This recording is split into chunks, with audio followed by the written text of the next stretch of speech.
Ados? Bien bitartean, saiatu ongi pasatzen. Gozatu. Baina... Itzengo dugu etxean, bai? Nahi duzu... Txortan ekin duzu nire Andrearekin?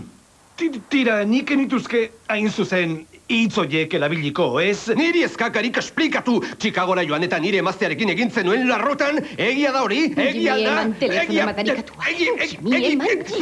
Zein egiten dut akabatu? Haserre samar dago. Bere honetik atera dut hiltzaile bat. Non dagoen, eserior!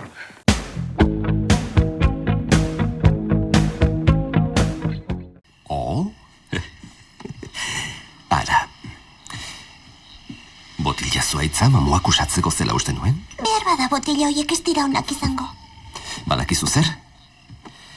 Natxe zen bizi ginenean, mamua bizi zen gure aldameneko etxean, gerra-garaian errezen etxe baten ondakinetan.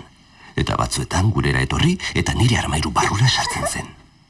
Eta nola usatzen zenuten? Amona etortzen zen, abesti berezi bat abestu eta ohartzerako joana zen. Ze abesten zuen? Mississippiko mamu guztiek atsegin duten abestia. Abestu aita? Ongi.